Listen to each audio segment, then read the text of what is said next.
What's up YouTube? This is MDG3K back with another video. Today I want to talk about Summer's Games Fest, E3, the Xbox and Bethesda conference, and no more PlayStation exclusives. Let's get into it. So it's finally June and we are coming to a lot of games news in the near future. We have E3 happening on June 12th, but right before it, we got the start of Summer's Games Fest. I'm very curious on how this is gonna work.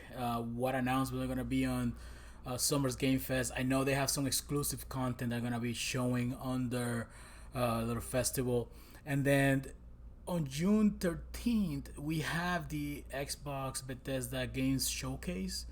I wonder if that's also being done as a companion to E3 or within E3, and I mean E3 itself which is June 12th, starts June 12th, so I should say. It's gonna have their own game trailers. They're gonna be some partnerships with Ubisoft. They're gonna be showing some new stuff over there. I'm excited to see what's happening in the future. No more rumors, just real information right from the source.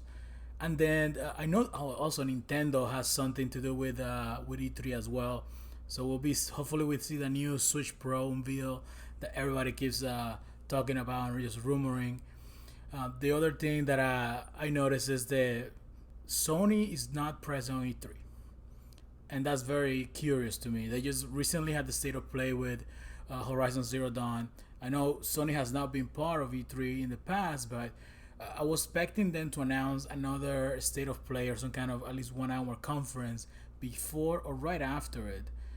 I'm assuming since they did this state of play last week, we're gonna see something after E3 to kind of bring the momentum back to them. They start the momentum with Horizon. They ended people thinking about Sony and the PlayStation 5. We also saw the PlayStation conference or PlayStation earnings call, and on that call, there was a PowerPoint presentation that showed how well PlayStation 5 is doing, how well some of their sales numbers are at the moment, and one of the slides was very curious and started some rumors or some speculation on the web about no more PlayStation 5 or PlayStation exclusives. There was a slide that showed alongside Days Gone, which recently went to PC. We saw that they have Uncharted 4 listed as well. Few articles online, a couple people were talking about, well, this is the end of PlayStation exclusivity. Let's be honest here. Sony launched Uncharted back 2016, if I'm not mistaken, and the game did fairly well. It's run its life cycle. I don't think that's gonna hurt any sales on the PlayStation. If they release it on PC, it's gonna bring more life to that particular franchise. Same thing with Days Gone. It's done very well on PC and Horizon.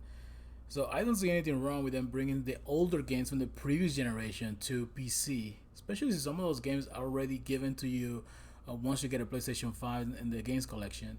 As well, most of us have it within PlayStation Plus or PlayStation Now, so I don't think we're missing out on anything. I don't see Sony releasing the next God of War the same day on PlayStation 5, the same day on PC. That's not gonna happen. I can see the strategy being 2, 3 years, 4 years after the release on console. They got in every little bit out of they can get from those games, and then you see them on PC and bringing more revenue into their platform. The reality is, a lot of people will never play on console. They're only gonna play on computer or PC. And some places, you have to make a choice between buying a PC or buying a console. And in those parts of the world, you have to make the decision. PC is gonna win it out.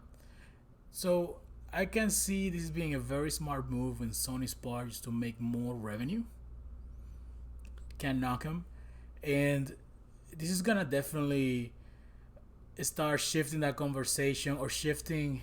You're gonna start seeing the shifting strategy from Sony into just having that console exclusivity on their older games, and maybe eventually switching to a games as a service similar to Games Pass model. What do you think about it? I want to thank you for watching my video. Please give it a like and a subscribe, and I'll see you in the next one.